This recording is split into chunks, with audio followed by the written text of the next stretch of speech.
let's now shift our attention over to the G20, the presidency of which has officially been now taken over by India. A political tussle, nonetheless, has erupted over India's taking over of the G20 reins.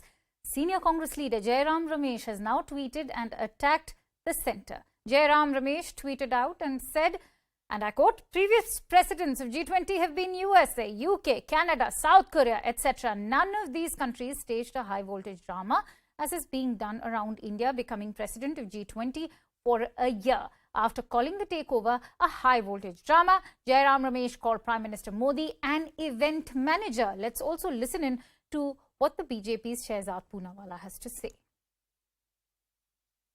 Today, when the G20 presidency has come to us at the 75th year of India's independence, Azadi Ka Amrit Mahotsav, and India is emerging as a global bright spot in a time of global economic crisis, at that time the Congress party once again is in Matam mode. Once again, for the sake of opposing one man, the Congress party is opposing what is in Rashtrahit and national interest and national celebration.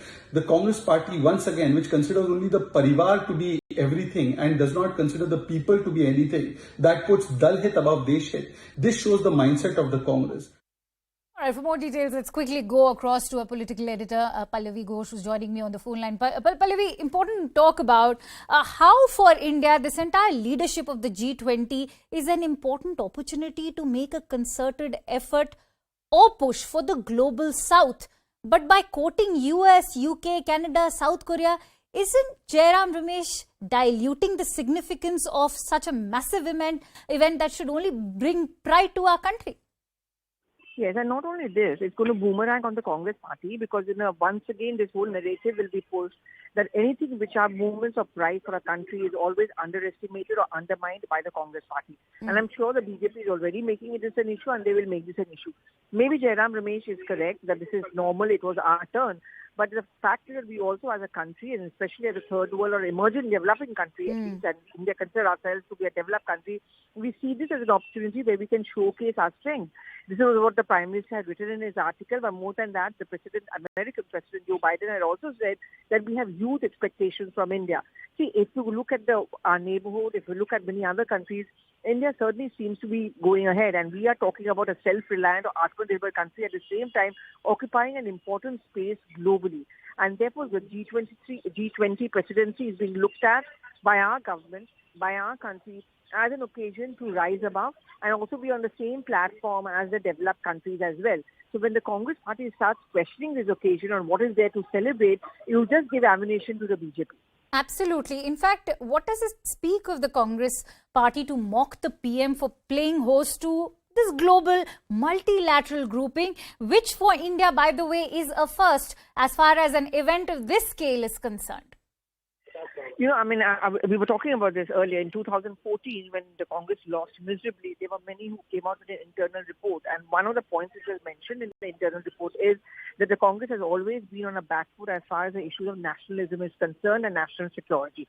This is exactly what's going to happen now. Once again, the Prime Minister at some point of time, the BJP at some point of time will keep on making this a point that, look, when it comes to nationalism and India's pride, Congress party has never ever been proud of it. And what do you make of how the Congress rhetoric when we hear Kharge calling the Prime Minister Ravan or comparing him with Ravan, and today we hear Jairam Ramesh mocking the Prime Minister, addressing him as an event manager. Don't you think that this is only going to backfire for the Congress party? Well, I know the Congress's retaliation is about tree. They're also pointing on instances when even the BJP has used words against the Gandhis or other Congress leaders. But, when you are on a back foot, in the sense you are fighting an election in which you're not playing with your front foot forward, you also, I guess, have to be doubly careful and not give that edge to the BJP when they're going to use it against you.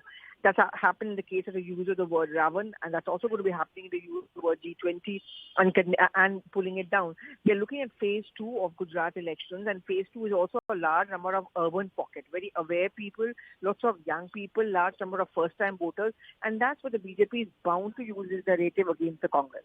Also, should politicization even, be touching upon, say, multilateral global forums like the G20, because we've seen politicization take place, especially by the Congress party, whether it is the launch of the Lotus logo for G20 or even now when India has officially taken over its presidency.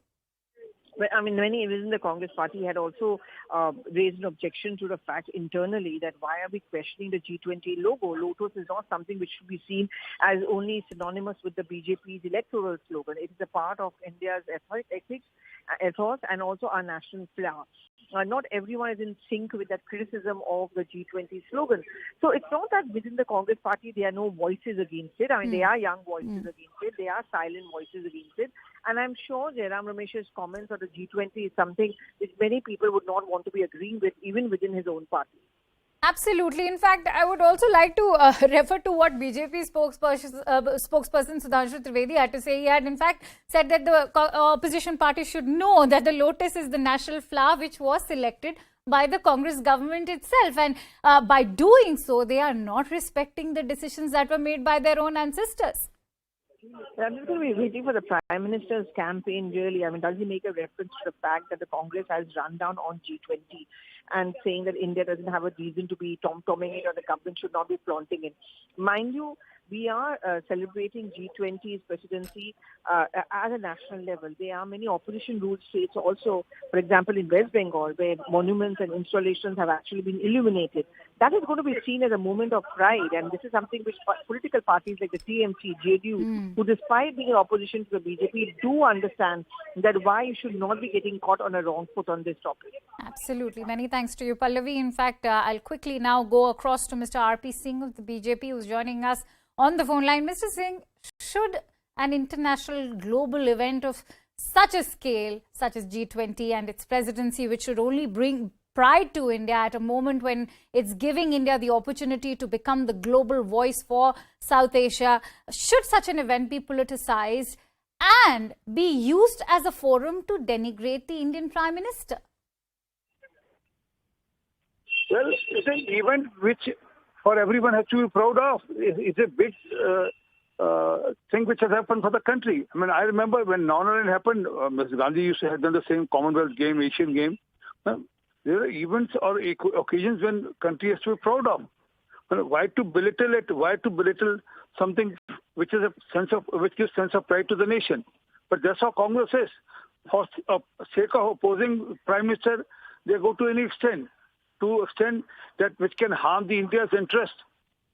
And that's what they did with 370-35A. That's what they did with other occasions when Prime Minister was being felicitated or was marked up by the other foreign countries. That's what Congress has been doing throughout. When it is about speaking about the Prime Minister, Jairam Ramesh has addressed him as an event manager. Yesterday, the discussion was about drawing parallels with Ravana. What do you make of such a build-up of such an anti-nationalist rhetoric, especially when it comes to the Indian Prime Minister, who will be hosting such a massive event next year?